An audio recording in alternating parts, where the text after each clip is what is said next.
estate. So here we are again. Mayroon kasi nagtatanong kung ano ba yung dapat niyang gawin pag first time niya na meet yung client. Now, there are a lot of ways na we can actually engage with clients, and majority of that is through online platform. But especially right now na people are coming back, confidence is slowly getting back.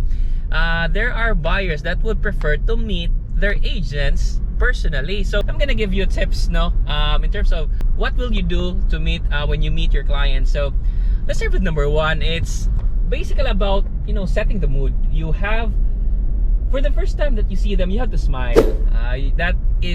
That's how you set the mood. You have to smile.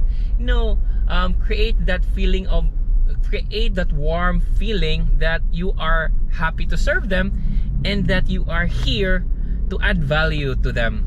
Firmly shake their hand, or ngayon fist bump na lang. So it's a way of, I think it's a Filipino thing that we are touchy culture. So you do that, and then you have to look at them in the eyes, not to stare, baka maiilang or they get conscious or feeling awkward, but just enough for them to know na you are listening to them and that you got their attention. Okay, so smile, fist bump, and then make eye contact. And now, in terms of, what are we gonna talk about? Now, meron tayong mga do's and don'ts.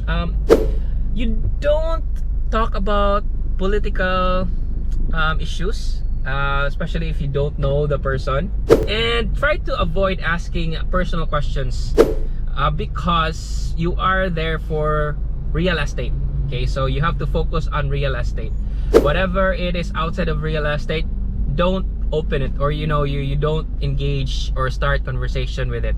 Okay, what you can do is go back to yung napag-usapan niyo online, so that you will have something in common. So when you do that, it would allow you to revisit what you guys have agreed on, and then you can take note or something, and then you start from there. Okay, very important tip, you have to ask questions. Okay, even if you know things, you have to ask questions so that your clients will know also what they want. Kasi mahirap naman kung agent lang yung may gusto, tapos yung client hindi pa sure, tapos pag after nakabili sila, they realize na it's not for them. So you have to know if this is something that is what they want. Okay, and you can only do that if you ask questions, kasi hindi naman tayo magikero.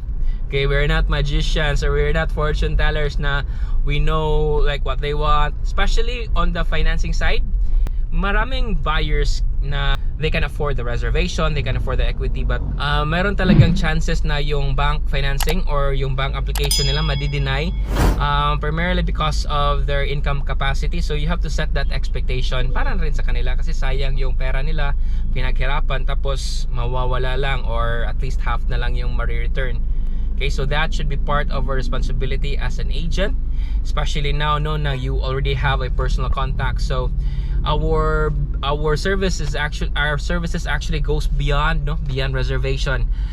It goes from reservation, that's the first step, to providing them updates and making sure that the requirements are submitted on time, complete, and then make sure that their bank loan gets approved until yung susi binibigay mo na sa kanila, turnover. At even then, our job as real estate agents do not just end there, especially if it's for investment, because we also do property management. So ang daming responsibility ng real estate agent, and it all starts with establishing a good relationship with your clients. Okay, so we should not treat them as just mere instruments to get commissions or incentives. We should treat them as our contacts, we should treat them as our partners, we should treat them as our true customers and clients.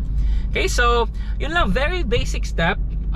Make sure lang you ask questions, and I'm sure you can do it as long as you ask questions, basic questions, things that if you put yourself in the situation of the buyer, you will also ask. Okay, so yun lang, hindi na wala namang magic dito. As long as you're sincere, you're true, you're committed, then I'm sure everything will go right. Okay, so yun lang muna. Thank you, and magandang araw.